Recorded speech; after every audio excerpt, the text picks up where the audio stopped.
बाजार का अर्थ, परिभाषा एवं विशेषताएं देखने के बाद अब हम देखते हैं बाजार का वर्गीकरण। सामान्यतः बाजार का वर्गीकरण निम्न दो आधारों पर किया जा सकता है। पहला है सामान्य दृष्टि से। सामान्य दृष्टि से पहला जो है वो है क्षेत्र के आधार पर, और क्षेत्र के आधार पर चार तरह के बाजार होते हैं: स्थानीय बाजार, प्रादेशिक बाजार, राष्ट्रीय बाजार, अंतर्राष्ट्रीय बाजार। दूसरा है कार्य के आधार पर। कार्य के आधार पर दो प्रकार के बाजार देखने को मिलते हैं, जिसमें पहला है मिश्रित बाजार और दूसरा है विशिष्ट बाजार। जहाँ एक ही तरह का बाजार हो, कपड़ा बाजार, किराना बाजार, वो विशिष्ट बाजार। और मिश्रित बाजार में अनेक प्रकार की वस्तुएं खरीदी और बेची जाती हैं, एक साथ उपलब्धता होती है। इसी प्रकार बिक्री की मात्रा के आधार पर फुटकर बाजार, जहाँ थोड़ी मात्रा बेची जाती है। थोक व्यापार, जहाँ वस्तुओं का क्रय विक्रय बड़ी मात्रा में होता है। वैधानिकता के आधार पर उचित बाजार, जो वैधानिक है। दूसरा अवैध बाजार, जो वस्तु के विक्रेता सरकार द्वारा निश्चित कीमत से अधिक कीमत पर वस्तु को बेचते हैं या क्रय विक्रय सरकारी नियमों के विरुद्ध किया जाता है, तो वो अवैध बाजार कहलाता है। इसी प्रकार बिक्री प्रक्रिया के आधार पर नमूने द्वारा बिक्री का बाजार कहते हैं, ग्रेडिंग द्वारा बिक्री का बाजार हो सकता है, निरीक्षण द्वारा बेची जाने वस्तुओं का बाजार हो सकता है। ये भी एक आधार होता है। विविध बाजार हैं, जिसमें पहला है सहकारी बाजार, जो सुपरमार्केट सहकारी बाजार इसका उदाहरण है। उपज विनिमय, प्रोड्यूस एक्सचेंज, क्रय विक्रय की जाने वाली वस्तुओं के आधार पर बाजार को उपज विनिमय बाजार कहा जाता है। इन बाजारों में सामान्यतः कृषि पदार्थों का क्रय विक्रय होता है। इसी तरह तीसरा जो बाजार है वो है स्कंद विनिमय। इस बाजार में ऋण पत्र आदि प्रतिभूतियां आदि क्रय विक्रय होती हैं। स्टॉक एक्सचेंज इसका जहाँ है, जैसे एनएससी है, बीएससी है, ये जो है इसके प्रमुख बाजार हैं। फिर है अर्थशास्त्र की दृष्टि से भी बाजारों का वर्गीकरण किया गया है, जिसमें सबसे पहला जो बाजार है वो है समय के आधार पर अति अल्पकालीन बाजार, दूसरा अल्पकालीन बाजार, तीसरा दीर्घकालीन बाजार, चौथा अति दीर्घकालीन बाजार।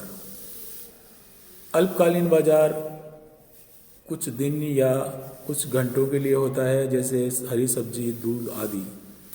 अल्पकालीन बाजार जिसमें मांग के किसी परिवर्तन के फलस्वरूप वस्तु की पूर्ति में कुछ सीमा तक ही परिवर्तन करना संभव होता है, ऐसे बाजार को हम अल्पकालीन बाजार कहते हैं। दीर्घकालीन बाजार, इस बाजार के अंतर्गत किसी वस्तु की पूर्ति उसी अनुपात में कम और मांग के बढ़ने पर उसकी पूर्ति उसी अनुपात में अधिक की जा सकती है। और चौथा जो बाजार है वो है अति दीर्घकालीन बाजार, वेरी लॉन्ग पीरियड मार्केट। इस बाजार में उत्पादन की नई तकनीक, नए उद्योग आदि की सहायता से वस्तु की पूर्ति में मांग के अनुसार पूर्ण रूप से परिवर्तन करना संभव होता है। ऐसे बाजार में पूर्ति का कीमत निर्धारण में अपेक्षाकृत अधिक प्रभाव रहता है। नेक्स्ट है प्रतियोगिता के आधार पर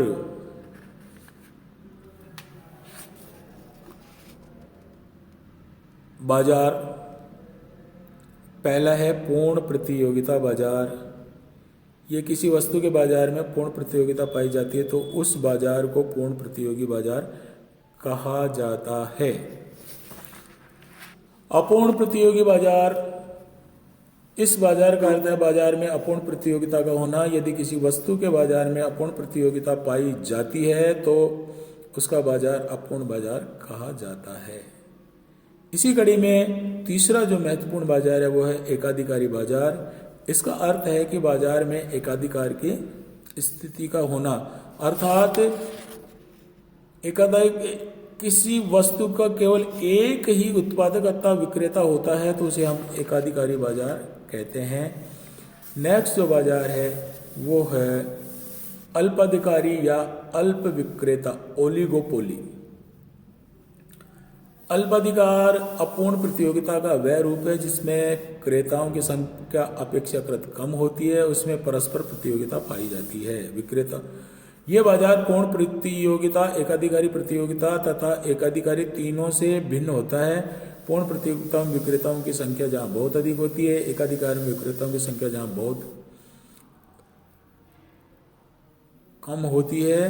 प्रतियोगिता में उनकी संख्या अधिक और एकाधिकार में केवल एक ही विक्रेता, वही अल्पाधिकार में विक्रेताओं की संख्या बहुत कम होती है। नेक्स्ट है डिओपोली, द्वि अल्पाधिकार या दिव्याधिकार।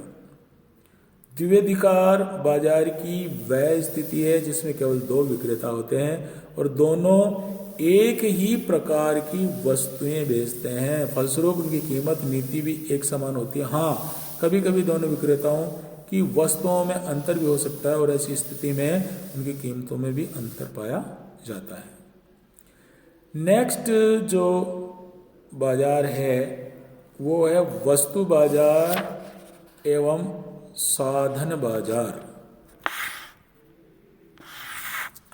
वस्तु एवं साधन बाजार के अंतर्गत जहां वस्तुओं का क्रय विक्रय होता है, किसी वस्तु का मूल्य निर्धारण मांग तथा पूर्ति की पारस्परिक शक्तियों द्वारा वस्तु बाजार में होता है। साधन बाजार, इस प्रकार के बाजार में किसी साधन का क्रय विक्रय होता है, जैसे श्रम बाजार, पूंजी बाजार आदि साधन बाजार के उदाहरण हैं। तो इस प्रकार बाजार के वर्गीकरण के बाद अगला बिंदु हमारा है वो है बाजार के विस्तार को प्रभावित करने वाले गुण।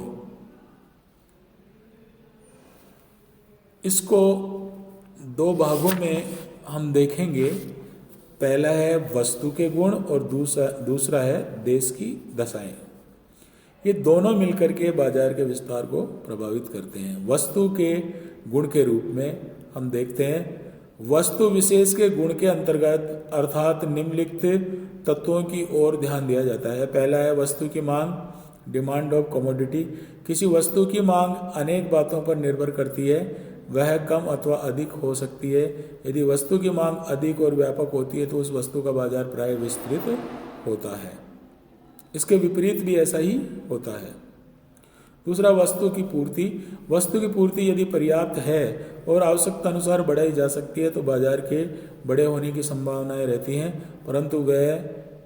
परंतु वस्तु की पूर्ति यदि पर्याप्त मात्रा में नहीं है तो वस्तु विशेष का बाजार सीमित रहता है।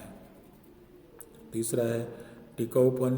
टिकाऊ वस्तुएं, मशीन, यंत्र, स्वर्ण आदि का बाजार अपेक्षाकृत विस्तृत होता है क्योंकि इन्हें अधिक समय तक सुरक्षित रखने के साथ साथ दूर दूर के स्थानों पर भी भेजा जा सकता है।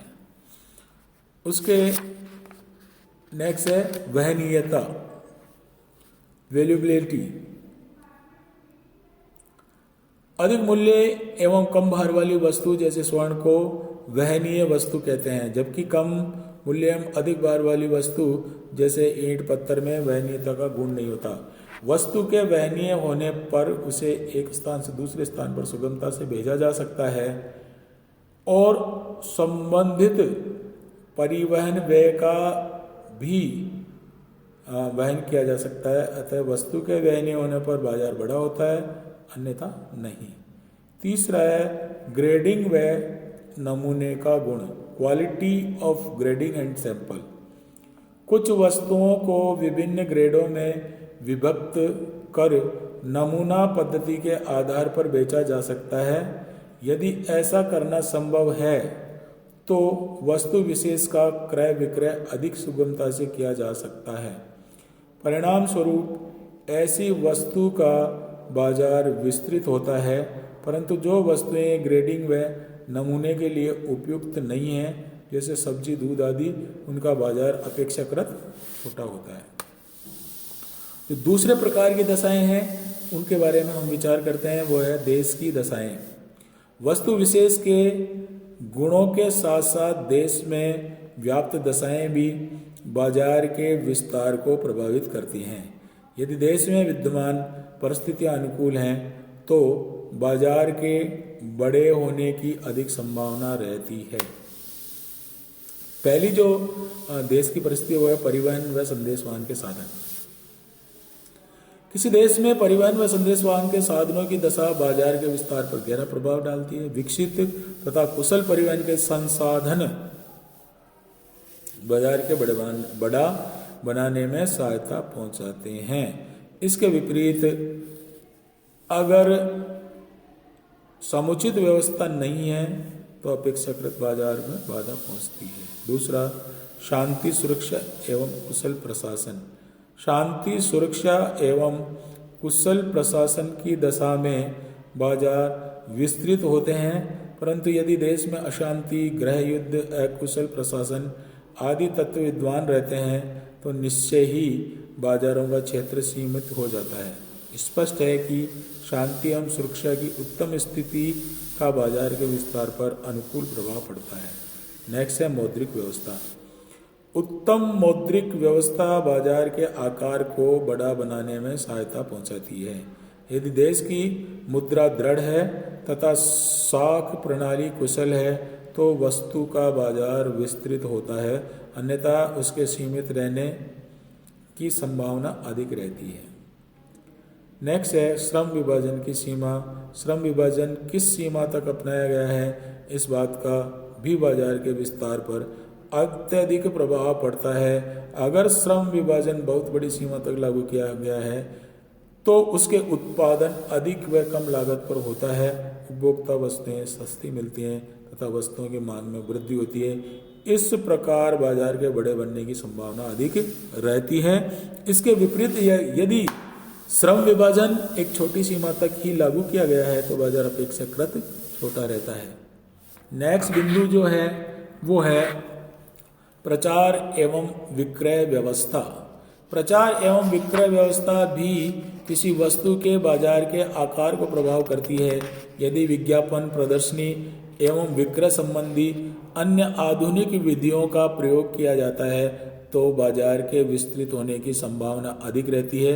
उत्तम एवं आधुनिक विक्रय व्यवस्था से किसी वस्तु का बाजार बड़ा बन सकता है।